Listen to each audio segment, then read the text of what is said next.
बोलायचे नारायण ब्रह्मविना हाती घेऊन ब्रह्मविना हाती घेऊन तुळजापुरी केले गमन नारदान तुळजापुरी केले गमन तुळजापुरी केले गमन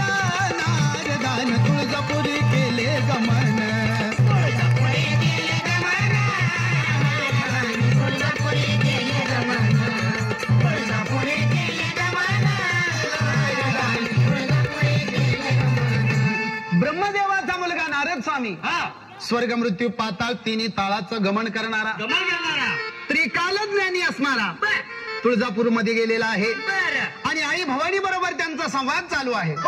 त्यावेळेला आई जगदंबेला नारद म्हणत आहेत काय म्हणाले मी तुमचं दर्शन घेण्यासाठी आलेलो आहे योग्याला सुद्धा तुझं दर्शन दुर्लभ होत आहे आणि ते दर्शन मला मिळावं म्हणून मी आलेलो आहे त्यावेळेला आई भवानीनं कशा प्रकारचं दर्शन दिलं कशा प्रकारचं ऐकूया पातळी सली घोळगार तोड शोभे पैंजनावर चोळी घातली जरी काट हातात सोन्याचं गोट गळ्या घालून बोरमाळ मोहनमाळ पुतळ्याची माळ गळ्या घालून साकळी गळ्या घालून साकळी साकळी मध्ये नादाळी बोट भरली बिलवर शिलवरानं भांग भरला मोत्यानं नाकात नत सर्जाची नतीमध्ये लाल खडा मुकी रंगला पानाचा विडा कानात शोभे झुबाग बाई बाई नाकामध्ये महबूबा कानात शोभे झुबाग बाई बाई नाकामध्ये महबूबा कानात शोभे झुबाग बाई बाई नाकामध्ये महबूबा कानात शोभे झुबाग बाई बाई नाकामध्ये महबूबा संपूर्ण दागिने अंगावर घातले आणि दागिने अंगावर घातल्यावर जगदंबा म्हणते मी कशी दिसते मी म्हणल्यावर नारदाच्या लक्षात आलं आपण कशाला आलो होतो आई साहेबांचं रूप बघून नारद भारावून गेला आणि आपण कशाला आलो होतो ते मूळ उद्देश राहून गेला म्हणून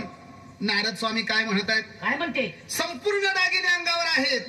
परंतु एका गोष्टीची उणीव आहे कुठली ते म्हणलं गेंदन फुल जर तुझ्या श्रीमुकुटाला असतं तर रूपाला शोभा आली असती असं म्हणतात आई भवानी लई हट्टी ती म्हणली हे गेंदन फुल कुठं मिळतंय ते मला सांग त्यावेळेला